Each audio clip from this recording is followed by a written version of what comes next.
Hi, I'm James Fillmore from Local 3 News in Marquette. Many people lost their jobs as a result of COVID-19, and they're jobs that might be eliminated forever.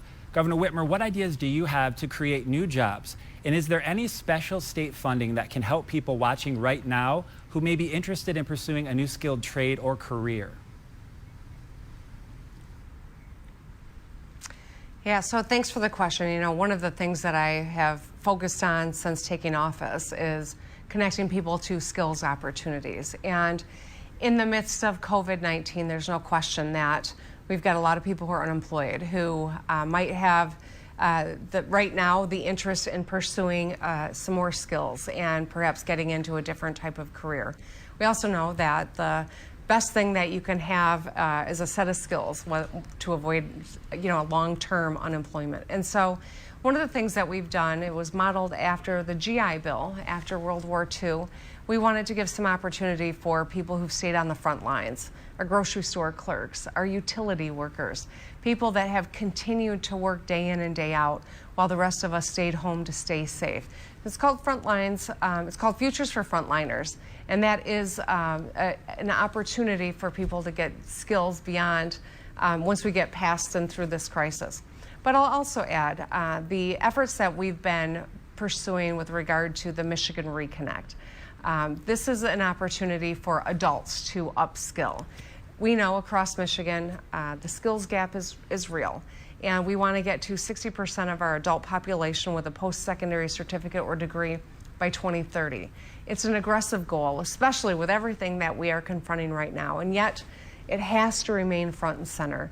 And so I believe that this is something that we will be able to prioritize. Once again, though, I would just acknowledge it's going to be really important we get that support from the federal government so that we can pursue these fundamentals.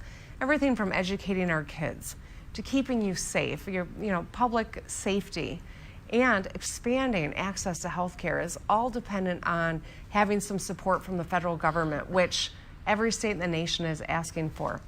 These things on top of some different programs that MEDC has promulgated to help small business navigate this time and bring their employees back are ways that we can go about getting people back into the workforce. And I'll just add this anecdote. Last week I was talking with someone who is going to be announcing an investment here in Michigan. And we were chatting and they shared with me that one of the things that they thought was really important was the way that we've gotten through this crisis. The state has come together to combat COVID-19. People have done their part. They've taken it seriously. And we followed the science as we made decisions. And that made us a standout in terms of a place where a business wanted to locate. And I think that there are going to be continued ways that we can diversify our economy and get people back to work. And that is one of the most important things that we need to stay focused on even as we continue to combat COVID-19. When there's eventually a treatment or a vaccine, will it be evenly distributed to more rural areas like the Upper Peninsula and Northern Lower Peninsula? And what can the state do to make sure people who can't afford such medical care receive it? All right, well, I just looked at Dr. J because I wanted to make sure that we get that medical expert to answer that one. Yes, so we are already in the Michigan Department of Health and Human Services looking at how we'll be able to distribute a vaccine when it becomes available. And we are working with our CDC colleagues and our local health departments on that plan.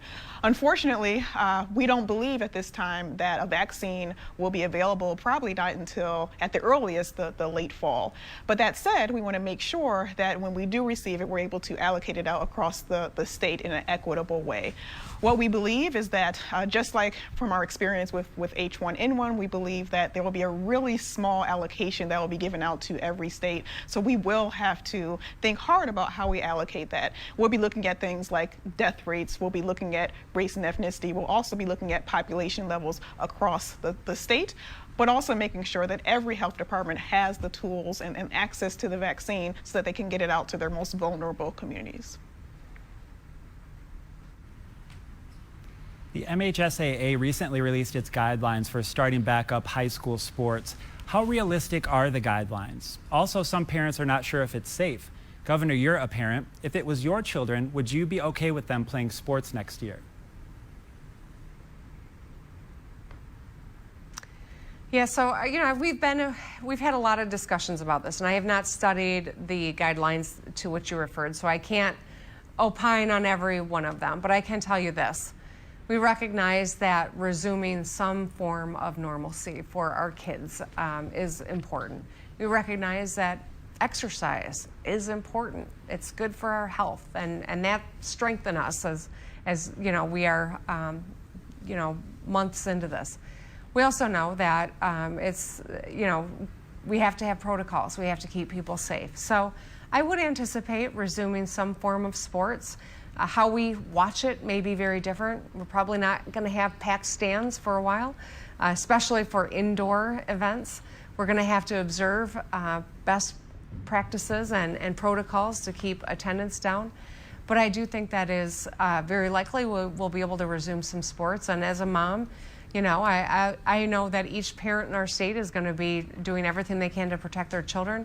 I'm trying to make sure that we come up with protocols that do that as well. But every family is going to have to make decisions based on what they believe is safe. But I can tell you this: resuming some more normalcy for our children, if we can keep them safe, I think should be the goal, and that's what mine is.